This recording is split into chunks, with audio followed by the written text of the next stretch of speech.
Now like that. Stick some iron in your mouth and pull the trigger. For the first time in a long time, I don't know what to feel. I'm conflicted, almost as if there's two opinions fighting for my singular voice. I actually bought Cyberpunk when it came out. I managed about an hour and a half before I quit. I didn't quit because of the bugs or lack of polish. No, I quit because I did the cyber running tutorial and I thought it was too much, that it was too different from what I was used to. Perhaps it was my fault for expecting this to be all too similar to The Witcher 3, or maybe it was a fair expectation. Either way, I enjoyed this game, even if I don't really know why. Everything about this game is bittersweet, from the characters and story to the combat and open world. I suppose the only way to begin is to start at the end. Johnny Silverhand, a combat vet turned rock star, turned terrorist, and eventually turned engram. Johnny is perhaps the best and worst part of this game. Being stuck in your head allows for insights into both the past as well as seeding doubt into nearly every interaction. Truthfully, I love it. I think the concept of having an extremist in your head is a great idea, especially when you play as a corpo. It makes V's personality shift more nuanced. I love the fact that they mention how V is slowly adopting more and more of Johnny's personality, and frankly, it shows throughout the game. It's not something I noticed all that much when I was playing the game, but when I was finished and thinking back on it, it became abundantly clear, even if it's too slow a change to notice. Basically, V has to go against Arasaka in some way or another to finish the game, and by the time you do this, your character basically hates them, to the point that the Arasaka ending, exposing the brother's murder, is called the devil. It almost feels like a better version of the movie Fight Club. Now, the only reason I say better is because of the characters and the fact that V is aware Johnny is a construct. In Fight Club, we aren't aware that Brad Pitt isn't real until the very end, and so it makes for a great shock, but limited fallout. That's why Johnny works so well. We know exactly both what he is and is not capable of. We know he's real in our head, sure, but his control over our body is limited, and his effect on our mind is measurable, or so we think. But slowly, as the game progresses, both V and the player start to see Johnny as less of a virus and more as a companion and even friend. This is where my first problem with the game rears its head. I don't think we get enough time with Johnny, or rather, as Johnny. I think that this game should have forced you on more flashback missions as Johnny as he became more integrated with our mind. I would have liked to see Johnny's story fleshed out more. Perhaps we see some of him in the war and how it affected him, or how he became a rock star, or at what point he became an insane narcissist. And maybe at the point where he learned to value someone besides himself. Because for me, I want to know why Johnny was so unwilling to fight for my body. Why he was so willing to let me have it and almost apologetic that he was killing me. I want to know at what point Johnny started being more than hate and fury. At what point did he just start becoming human? And maybe, just maybe, why that only happened when he was no longer breathing. Is there not some irony in Johnny becoming more human only when he becomes fully robotic? When he's nothing more than lines of code disguised as a person? I'll admit I was disappointed that I couldn't embrace the relic and in turn embrace Johnny. Why could he only take my body or leave me with 6 months to live? And why did he not fight at all? He just held up his side without any explanation why. It felt like I lost even if I didn't. It felt like part of me died. Like I was only truly me when he was there. Now that I've gotten Johnny out of the way, let's settle into the plot before dissecting the rest of our cast. We start as a medium-level fixer for an Arasaka executive. We're ordered to assassinate his rival, but get jumped before that can happen, and get fired, I guess. We do a low-level rescue job with our BFF Jackie, before getting offered something much bigger, much juicier. Steal an experimental biochip from Arasaka's heir. We break in, get the chip, watch the heir off his daddy, and then jump off the side of the building while being shot at. We land roughly, and Jackie is bleeding. Jackie plugs in the chip, since its environmental case is busted, and we proceed to shoot our way out. Once in the car, Jackie eats it, and we meet with our fixer, who promptly executes us in the most obvious betrayal of the century. We wake up to see him getting capped by the old Arasaka dude's bodyguard, and he promptly helps us escape. We find out that the bullet didn't kill us, but now we can see Johnny Silverhand, a legendary rock star / terrorist from 50 years ago. After Johnny thinks about killing us, we meet up with Takamura, who explains his plan to us. He wants justice for the murder of his boss, and we want the chip out of our head. Win-win. We agree to help Takamura when he calls on us, and proceed to deal with our own problems in the meantime. We track down the whore who planned the job, just to find out her brain mostly fried. So then we go and talk to one of Johnny's old friends, Rogue, and she sends us to Pan Am so that we can help each other. We help her execute her traitor partner, and then she helps us kidnap the engineer of our biochip. We meet her cult-like family before interrogating the engineer. We get limited information and hand him over to Takamura.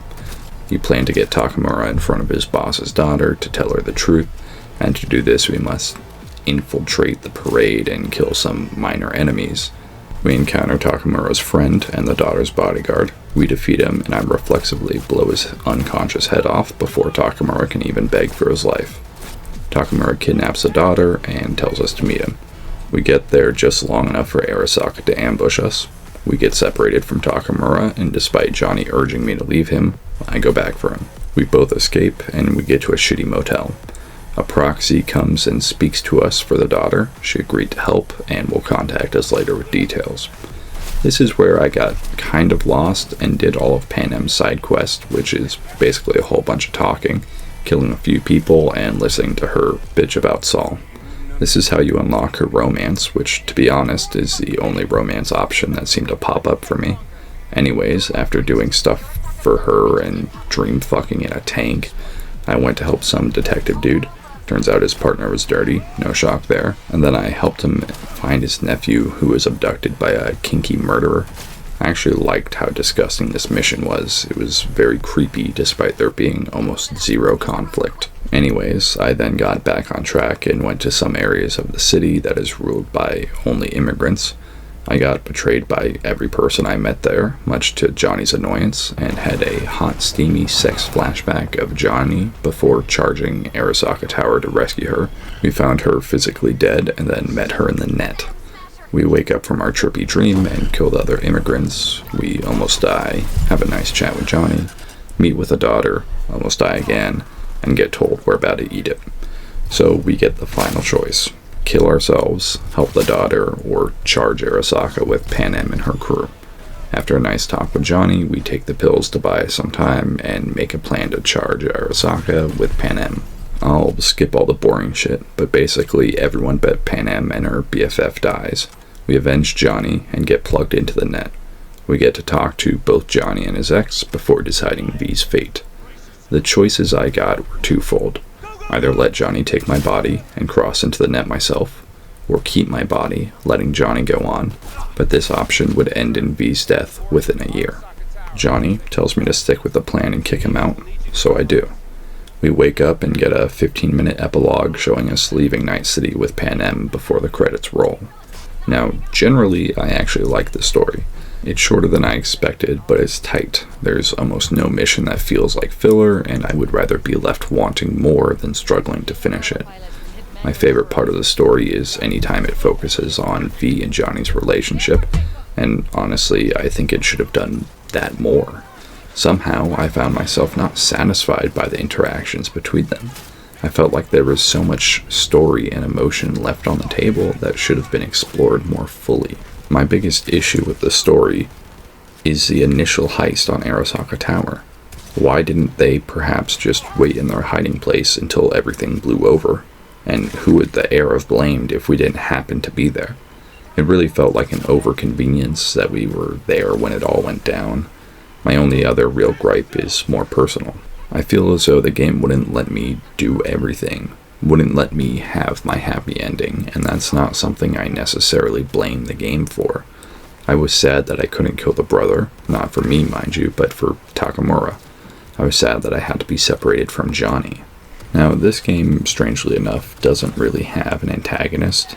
The main enemy of the story is time. V is dying, and your goal is to save him through some means or another. And really, this game only has 3 endings from my point of view.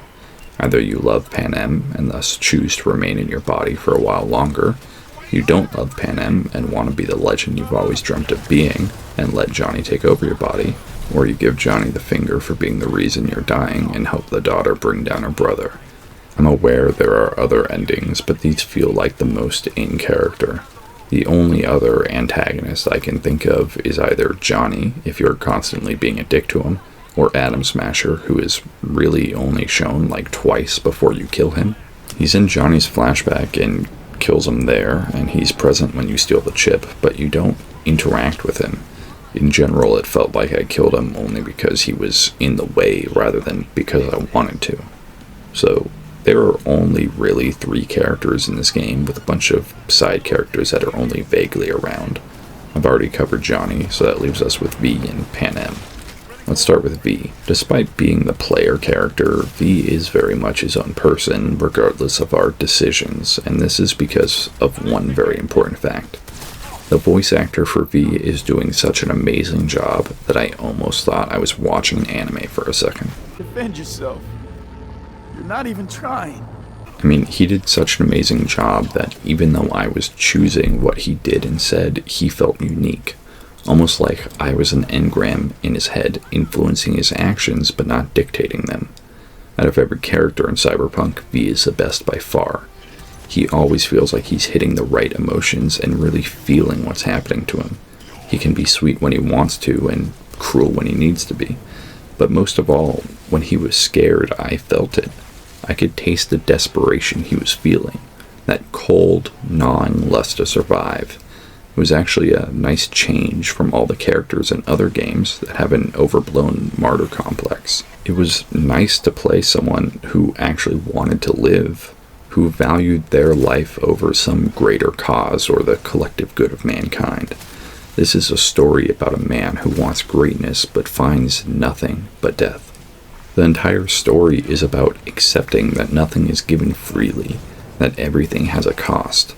There is no happy ending, even in the best case scenario, and that's why there are only 3 true endings. The one where he sacrifices greatness for short-lived happiness, the one where he sacrifices everything, even himself, for greatness, and the one where he gives in to his anger and goes scorched earth. In fact, I think V may be one of my favorite protagonists of all time. The only way he'd be better is if the game went on for longer. Let me explain before I get crucified. Other popular protagonists like Geralt or Commander Shepard are great, but they never seem to fear anything. They're stoically unafraid of death. They accept the consequences, and while that makes them fun to play, it makes it harder to care about what happens to them if they themselves don't even fear death. They're great characters because of their legend, not their personality. That may sound like I don't like their personalities, and that's not true, I do. But them at their best is kicking ass or being snarky. V at his best is terrified. He feels more human, more real. He feels like a person, not a character. Panem, where to start? She has a big heart. She pulled an Ahsoka Tano on me, because at first I found her annoying and childish, even if she did have some desirable traits. But as the story went on, I actually found her fierce determination and aggressive loyalty to be endearing. Obviously, we struck up a relationship because she's basically the only female character in the game that you're forced to be around for more than one mission, and I found her to actually be a decent romance option. She, like V, is terrified, but instead of fearing for her life, she fears that she will continue to fail and inevitably tries to distance herself from people because of that fear. This is interesting because you have a woman who distances herself from people because she's afraid of living, and a man who's trying to get close to her because he fears not living. So when they get together and share these feels, it's actually quite endearing. He shows her that failure is inevitable, and without it you can't truly live, and she shows him that being loved by one is more valuable than being known by all. This game's greatest accomplishment is that it manages to make all the characters better by the very act of interacting with each other. This may sound obvious, but think about it. Far too many games have great characters and great stories, but they're always missing one thing. They always seem to struggle to make the main character feel independent of the player, and like they are the player. I love Baldur's Gate 3, but having a voice protagonist really does immerse me in the world so much more, especially when that voice is so talented. Alrighty, side character time. Let's start with the biggest disappointment, Takamura. I really like Takamura. I think he has a complex story and complicated motives. Nothing annoyed me more than when I saved him from the ambush, just for him to drop off the face of the earth for the next 5 hours. I thought him and V actually had a fairly interesting dynamic, with them both somewhat despising each other for their opposing moral beliefs, but needing each other to achieve their goals. Slowly you can see them begin to care for each other, even actively looking out for each other. But it was such a shame that he didn't have any personal quests, and that he generally just disappeared randomly. It was a fun idea to have an old school samurai in the future where his values were ancient and long forgotten. Could have added a nice Jin Sakai moment. Moving right along, we get Judy and Evelyn. Judy is a hacker who maybe has had some sexual tension with Evelyn, and Evelyn is a whore, but with good cybernetics. I don't really know how it works, but I guess it does. After rescuing Evelyn, she's basically comatose, and you never hear from her or Judy again unless you call Judy, in which she says she's in her mind or something. I'm not saying they needed more story, but why not a side quest or two at least? Now, Rogue is strange because more often than not, her storyline is interconnected with Johnny's. You have to let Johnny take control of your body to interact with her, and I will say that is an aspect I enjoy. It helps to build the strange friendship between these two. Basically, Johnny takes Rogue to a drive-in movie since he promised to 50 years ago, and right before they get down and dirty, Rogue freaks out and leaves. Then we go on an adventure to reunite Johnny's band for one last gig. All in all, it's a fun storyline, but I feel like it's more of Johnny's than hers. Now I'll touch on Jackie real quick, since he's basically your companion until Johnny shows up. He's actually not as annoying as he should be, and trust me, he should be annoying. He's a tad too happy-go-lucky and nice for it to be taken seriously, but then you see him actually have serious moments, and it just grounds the character so much. Despite not knowing him for long, his death was unfortunate. Maybe not sad, but I didn't not care. Also, props to the devs for having him sustain an injury earlier on and then die from it. I've seen way too many video game characters get fucked up in a cutscene just to walk that shit off seconds later, so I appreciate the consistency. The gameplay is probably my biggest complaint about this game. Firstly, stealth is encouraged quite often, luckily not required more than once or twice, but despite this encouragement, pistols do not one-shot to the head by default. They just do damage. Even with the upgrades, I couldn't one-shot every person I saw. And then I found a double-barrel shotgun. After the first 3-ish hours of this game, I just ran around with a shotgun, decimating everyone who got in my way. In fact, I only upgraded my cybernetics one time at around hour 5 or so, and after that I never had an issue with health. That's concerning. I mean, I was not at all challenged by the combat. I never used hacking, since it only served to slow down the pacing of the combat, and I only ever really used a shotgun or sniper. I never used melee or any other weapon class. Shotguns are typically a high-risk, high-reward weapon. Closing the distance is dangerous, but you will most likely one-shot your opponent. Well, due to cybernetics, closing the distance is barely risky, and cover is easy enough to find while you reload. So while I like the cybernetics and the styles of weapons, I just never found myself encouraged to use anything other than a shotgun. Now, I've heard many people talk about how the world of Cyberpunk grabbed them. I'll be completely honest, it's not for me. I think part of this is that I prefer either a more modern setting or a space setting.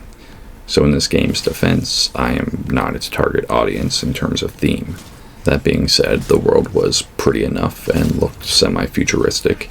I found the cars to be generally slow and sluggish, and the fast travel system is still not my favorite. I don't want to take away points due to the environments, because I understand that it's not really for me.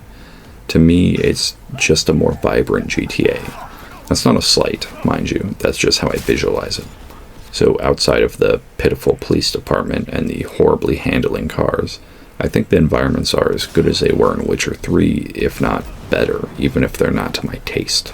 Now, there's a crafting system in this game. I never used it, and in fact, I'm not even sure what you use it for. I know you can make guns, but those aren't exactly hard to come by. I'm sure you can make some sort of potions or stims, but I never needed to. I don't actually have a complaint about this system. I'm actually quite glad I don't have to use it, as they never really resonate with me. I don't know if this comparison is accurate, but I toss Cyberpunk's crafting in with Baldur's Gate 3's as a nice but unnecessary feature. You can use it, but don't have to. The rest of the inventory management is straightforward, and now that gear is purely cosmetic, you can look stylish at all times. I appreciate how, unlike Cyberpunk, you can carry a metric fuck-ton of weapons, and even if you're not encouraged to use them, I still found it nice not constantly dealing with weight limits.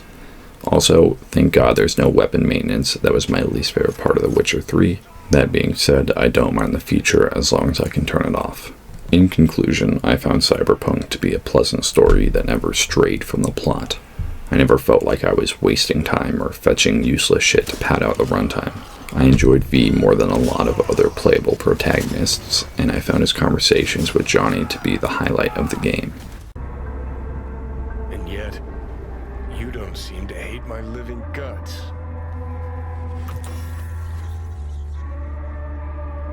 You were a real dickwipe at first. You sort of deserved it. Remember waking up at Victor's not knowing about me? I'm seeing things, I'm scared. Then moaning at Misty's about how you didn't want to die. Remember you whining for smokes in the middle of the night? Complaining about not being able to kill me? Never thought we'd make it this far. The gunplay was fast enough that I never got tired of doing the same thing, especially when the bodies would fly apart in mutilation. The setting, while not for me, is certainly crafted with enough care and attention that most people will find it charming, even if they're driving on ice. I appreciate a game that for once concludes in melancholy. V has to either sacrifice his body or his life. The consequences of his actions, while unfortunate, are fair. Between the solid story and cheap price, Cyberpunk is an easy 8 out of 10. V, get a good look at the city. Well, Night City. Good night and good luck.